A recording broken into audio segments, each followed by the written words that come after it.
بسم اللہ الرحمن الرحیم۔ السلام علیکم ورحمۃ اللہ وبرکاتہ۔ بر صغیر کے معروف حکمرانوں کے حالات و واقعات پر مشتمل پروگرام عہد رفتہ کے ساتھ آپ کی خدمت میں حاضر ہوں۔ آج کے پروگرام میں سلطان ناصر الدین محمود کے بارے میں آپ کو معلومات فراہم کی جائیں گی۔ یہ خاندان غلامہ کا ہی بادشاہ تھا جس کا دور حکومت 1246 سے 1266 عیسوی تک رہا۔ یہ سلطان شمس الدین التتمش کا پوتا تھا۔ سلطان شمس الدین التتمش کا بڑا بیٹا شہزادہ ناصر الدین محمود 1229 میں وفات پا گیا۔ اس کی وفات کا بہت دکھ تھا التتمش کو، کیونکہ التتمش کی نظریں آئندہ کے لیے اپنے اس لائق فرزند پر تھیں کہ یہ اس کا جانشین ہوگا۔ اس کی اچانک وفات نے جہاں اس کو دکھ میں مبتلا کیا، وہاں اس کی وفات کے بعد اس کے ہاں ایک بیٹے نے جنم لیا۔ سلطان التتمش نے اپنے بیٹے کی محبت میں اپنے پوتے کا نام بھی ناصر الدین محمود رکھا۔ چنانچہ یہ اس کی پیدائش 1229 میں ہی ہوئی، اور پھر اس کو اس کی والدہ کے ہمراہ ایک قلعہ جو کہ لونی کا قلعہ کہلاتا تھا، یا اس کو قصر لونی کہہ سکتے ہیں، وہاں اس کو بھجوا دیا۔ وہاں اس کی تعلیم و تربیت ہوئی، اور ابھی اس کی عمر کوئی 16-17 سال کے قریب تھی جب کہ اس کو امراء نے تخت دہلی پر بٹھایا۔ سلطان التتمش کی وفات 1236 کی ہے، اور 1236 سے 1246 تک کا دور جو 10 سال کا دور ہے، اس میں خاندان غلامہ کے 4 بادشاہ یکے بعد دیگرے تخت دہلی پہ بیٹھے ہیں، لیکن ان چاروں کے ادوار میں سوائے رضیہ سلطانہ کے جو 3-4 سال تھے، باقی طوائف الملوکی اور حکومت انتشار کا شکار رہی۔ چنانچہ انہی حالات کی وجہ سے جو امراء تھے انہوں نے سلطان التتمش کے پوتے اور شہزادہ ناصر الدین محمود کے بیٹے، جس کی عمر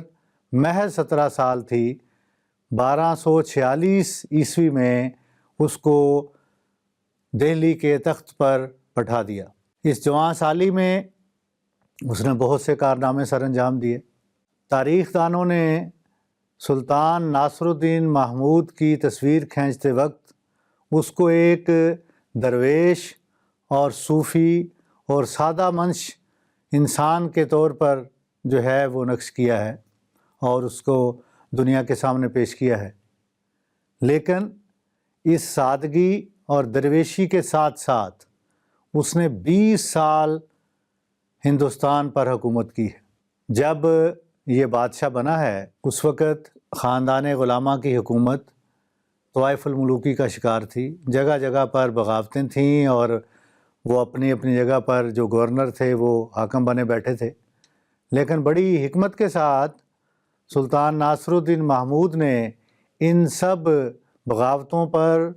قابو پایا، اور اس نے یہ حکمت عملی اپنائی کہ پنجاب اور اس کے ارد گرد کے جتنے بھی بڑے بڑے امراء تھے ان سب کو اس نے معزول کر دیا، اور ان کے بیٹوں کو وہاں پہ حاکم بنایا، اور جو معزول کیے جانے والے امراء تھے ان کو اس نے دہلی بلا لیا۔ اس اقدام کے نتیجہ میں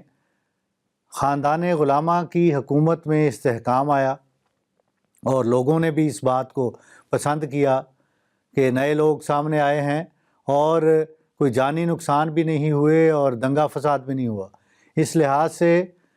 مالی حالات بھی بہتر ہوئے، اور سیاسی حالات بھی ہندوستان کے ناصر الدین محمود کے زمانہ میں بہتر ہوئے۔ تو یہ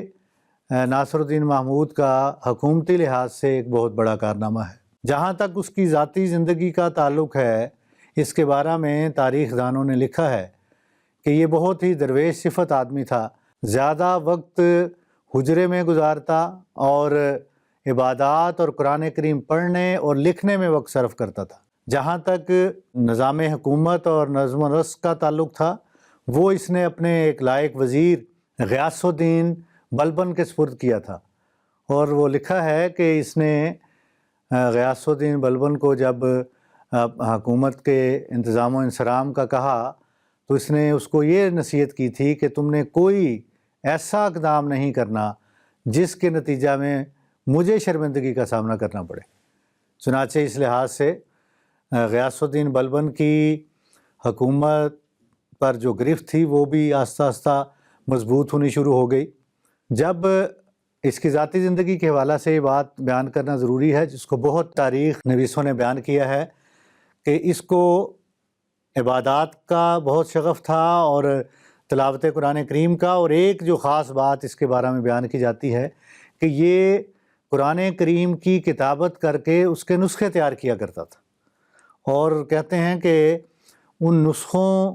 کی فروخت کے نتیجہ میں جو رقم ملتی تھی اس رقم کو اس سے اپنی ذاتی ضروریات پورا کیا کرتا تھا، اور یہ نہیں تھا اس کا طریق کہ یہ اپنے اخراجات کے لیے سرکاری خزانے کو استعمال کرے۔ چنانچہ کہتے ہیں کہ اس نے حکم دیا ہوا تھا اور یہ سال میں 2 نسخے قرآن کریم کے کتابت کر لیتا تھا، اور اس نے حکم دیا تھا کہ خریداروں کو نہیں بتانا کہ یہ سلطان نے لکھے ہیں، کہ کہیں اس وجہ سے ان کی قدر میں قیمت میں اضافہ ہو اور اس کے نتیجہ میں جو ہے اس کو زیادہ رقم ملے۔ اس نے کہا جو رائج الوقت قیمت ہے قرآن کریم کے نسخوں کی، اسی کے مطابق فروخت کرنا ہے، اور پھر اس رقم سے یہ اپنی ذاتی ضروریات پورا کیا کرتا تھا۔ اور جہاں تک اپنے گھر کا کہتے ہیں معاملات ہیں، تو اس نے اپنی بیوی کو جو ملکہ بھی تھی اس کو یہ حکم دیا ہوا تھا کہ تم نے اپنے کام خود کرنے ہیں اور میرا کھانا تم نے خود پکانا ہے۔ چنانچہ کہتے ہیں کہ ایک دفعہ اس کی ملکہ نے، اہلیہ نے خادمہ کا مطالبہ کیا، تو اس نے کہا کہ جو سرکاری خزانہ ہے اس پر رعایا کا حق ہے، آپ کا حق نہیں ہے۔ تو یہ اس کی بہت سی جو خوبیاں ذاتی زندگی کے حوالے سے، اس کی عاجزی، انکساری، سادہ زندگی، صوفیاء کے ساتھ تعلق اور خود صوفیانہ طریق جو اس نے اپنایا ہوا تھا، اس کا تذکرہ تاریخ کی کتب میں جو ہے بڑے جلی حروف میں ناصر الدین محمود کے تعلق میں جو ہے وہ بیان ہوا ہے۔ لیکن جو بڑا کارنامہ ہے ناصر الدین محمود کا، وہ یہ ہے کہ اس نے اپنے دور میں طوائف الملوکی کا خاتمہ کیا، جو انتشار حکومت میں تھا اس کا بھی خاتمہ کیا، اور پھر غیاث الدین بلبن کو تیار کیا اس نے، انتظامات اس کے سپرد تھے لیکن ان کی کڑی نگرانی خود بھی کر رہا تھا، لیکن 20 سال تک کامیابی کے ساتھ حکمرانی کرنا